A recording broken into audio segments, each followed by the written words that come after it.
Laporan CIA tentang G30S PKI dan operasi penumpasan PKI yang baru diungkap setelah 30 tahun disimpan sebagai dokumen rahasia menjawab banyak pertanyaan rakyat.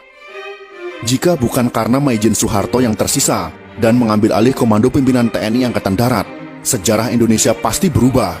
Republik Indonesia sudah pasti akan menjadi negara komunis. Banyak kemungkinan yang akan terjadi dan semuanya lebih buruk. Presiden kedua Republik Indonesia. Siapa yang tidak mengenal beliau? Beliau tidak lain dan tidak bukan adalah Presiden Haji Muhammad Soeharto. Lahir dari keluarga petani di Kemusuk, Yogyakarta pada tanggal 8 Juni tahun 1921 dan meninggal di Jakarta pada tanggal 27 Januari tahun 2008 pada usia 86 tahun. Jasanya kepada bangsa dan negara juga tidak bisa disepelekan. Akan tetapi bagi kaum komunis hal ini sangat bertolak belakang. Kaum komunis sangat membenci Presiden Soeharto karena beliaulah yang menghancurkan komunis di negara tercinta ini.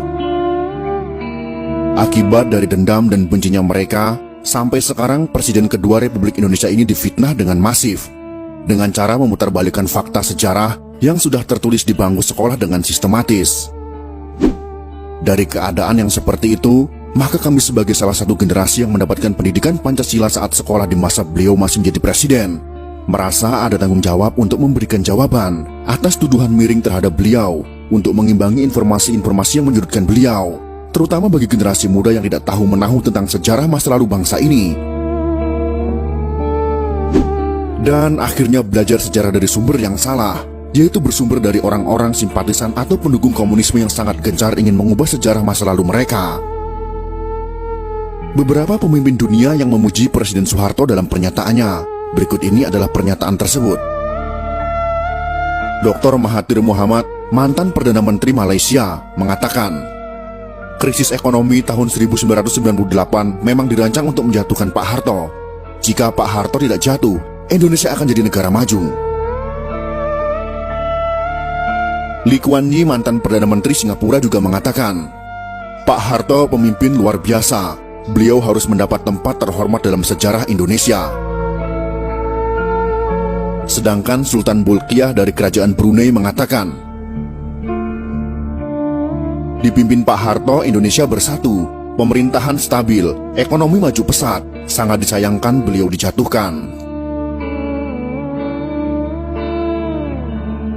Sebenarnya Pak Harto berkali-kali mengutarakan niat untuk mundur, namun beliau melihat ancaman luar biasa besar membahayakan bangsa dan negara kesatuan Republik Indonesia. Fitnah KKN terhadap Pak Harto dan keluarga yang kemudian dituangkan dalam TAP MPR untuk memeriksa harta kekayaannya ternyata tidak terbukti. Majalah Time memfitnah Pak Harto dan keluarga dengan tuduhan punya simpanan 30 miliar dolar Amerika Serikat. Ternyata tidak terbukti sama sekali. Berbagai tim khusus dibentuk pemerintah untuk menyelidiki harta Pak Harto. Satu pun tak menemukan rekening yang mencurigakan di perbankan asing. Silahkan cari kemana saja. Jika terbukti saya ada simpanan 1 sen saja, saya siap dihukum mati, kata Pak Harto. Semua tuduhan itu adalah fitnah. Belakangan terbukti Pak Harto dijatuhkan oleh konspirasi global, yaitu Partai Demokrat Amerika Serikat, Partai Komunis Cina, dan sekutunya, yang berkolusi dengan kelompok anti-Soeharto. Penyebab utama Pak Harto dijatuhkan adalah karena kemesraan dan keberpihakan Pak Harto yang sangat besar kepada umat Islam sejak tahun 1986. Ternyata ada pihak-pihak tertentu yang marah. Republik Indonesia merdeka pada tahun 1945. Namun kemerdekaan umat Islam Indonesia sejatinya baru terjadi pada tahun 1986 sampai 1987 setelah Pak Harto berpaling ke Islam. Sebagai manusia, Pak Harto sudah pasti tidak sempurna. Ada kelemahan, kesalahan, kekurangan, namun beliau tetap pahlawan. Jasanya luar biasa besar. Terbukti pada beberapa hari setelah Partai Komunis Indonesia melancarkan gerakan 30 September, Partai Komunis Indonesia, membunuh para pimpinan TNI Angkatan Darat, ulama-ulama, dan tokoh-tokoh anti PKI di seluruh Indonesia. Dari dokumen rahasia CIA yang sudah boleh diakses publik ditemukan catatan pejabat CIA tentang pertemuan pertama CIA dengan Pak Harto pada awal Oktober tahun 1965. CIA belum pernah membuka ke publik. Pak Harto juga tidak pernah mengungkap mengenai pertemuannya dengan CIA beberapa hari setelah G30 SPKI di Jakarta. Laporan CIA itu menyebutkan bahwa setelah PKI melakukan Gestapo atau Gerakan September 30, TNI Angkatan Darat dipimpin oleh Maijen Soeharto berhasil menggagalkan PKI untuk kendalikan NKRI. Faktor utama kegagalan Gestapo PKI menurut CIA adalah timing yang tidak tepat. Gestapo dilakukan 5 hari sebelum hari ulang tahun TNI pada tanggal 5 Oktober tahun 1965 adalah kesalahan fatal. Gestapo PKI dilancarkan pada saat seluruh pasukan TNI dan pimpinan TNI sedang berkumpul di Jakarta, mobilisasi pasukan dalam rangka hari ulang tahun TNI. Kesalahan fatal kedua PKI adalah meremehkan sosok Soeharto, yang hanya seorang panglima pasukan cadangan TNI Angkatan Darat. Dulu Kostrad tidak prestisius. Panglima Kostrad yaitu Maijen Soeharto sebagai pimpinan pasukan cadangan pada saat itu memang tidak diperhatikan PKI sebagai pimpinan utama TNI Angkatan Darat. Underestimate terhadap Soeharto juga disebabkan karakternya yang tidak menonjol. Soeharto tidak terseret dalam faksi tertentu di Angkatan Darat. Dalam hal ini yang harus kita ketahui adalah, pada masa itu Kostrad tidak memiliki pasukan tempur. Jadi Maijen Soeharto pada saat itu tidak memiliki pasukan yang siap untuk berperang. CIA mengungkap, sikap low profil Soeharto disebabkan oleh kegagalan besar operasi Trikora pembebasan Papua Barat, di mana TNI kalah telak dari Belanda. Soeharto yang low profil, tidak suka berpolitik selama menjadi perwira TNI, membuat posisinya dianggap netral, tidak berbahaya oleh PKI.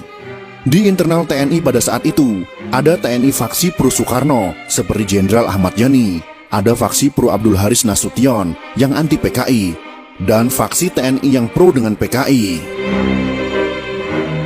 Dari film G30S PKI yang dibuat berdasarkan fakta sejarah itu, rakyat tahu bahwa sempat timbul pro kontra di Politbiro PKI mengenai Jenderal Ahmad Yani. Keputusan PKI untuk menculik dan membunuh Jenderal Ahmad Yani yang Soekarnois didebat anggota Politbiro PKI. Akhirnya bulat disepakati Jenderal Ahmad Yani masuk daftar korban. Dokumen CIA menyebut bahwa keputusan PKI untuk menghabisi Jenderal Ahmad Yani karena dikhawatirkan Yani akan jadi masalah jika Soekarno meninggal dunia. Sedangkan Maijen Soeharto adalah staf dari Jenderal Ahmad Yani. Pak Harto tidak termasuk pimpinan TNI Angkatan Darat yang diperhitungkan oleh PKI. Inilah kesalahan fatal Gestapo PKI.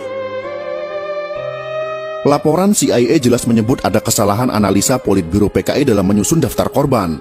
PKI tidak memperhitungkan kemampuan militer Soeharto.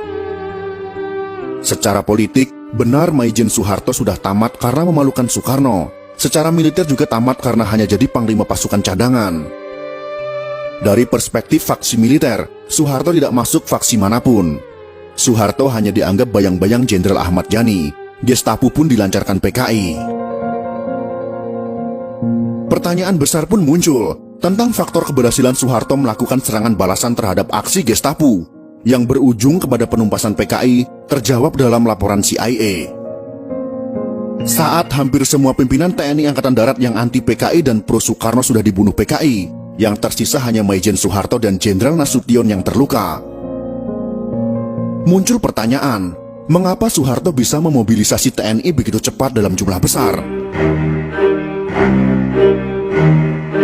Ada dua alasan untuk menjawab pertanyaan ini. Yang pertama, sebagian besar pasukan TNI ada di Jakarta dalam rangka hari ulang tahun TNI pada tanggal 5 Oktober tahun 1965. Yang kedua, Soeharto adalah mantan Panglima Trikora, satu-satunya jenderal yang berpengalaman dalam memobilisasi pasukan TNI dalam jumlah besar yang luput dari analisa PKI. Soeharto sebagai mantan Panglima Operasi Trikora sangat berpengalaman memimpin, memobilisasi ratusan ribu pasukan dari 3 matra TNI. Sekakmat TNI berhasil membalas aksi PKI. Bagi Soeharto memerangi pemberontakan PKI tahun 1965 sama seperti perang lawan pasukan Belanda. Hanya saja PKI lebih lemah daripada Belanda. Laporan CIA tentang G30S PKI dan operasi penumpasan PKI yang baru diungkap setelah 30 tahun disimpan sebagai dokumen rahasia menjawab banyak pertanyaan rakyat. Jika bukan karena Maijen Soeharto yang tersisa dan mengambil alih komando pimpinan TNI Angkatan Darat, sejarah Indonesia pasti berubah. Republik Indonesia sudah pasti akan menjadi negara komunis. Banyak kemungkinan yang akan terjadi, dan semuanya lebih buruk.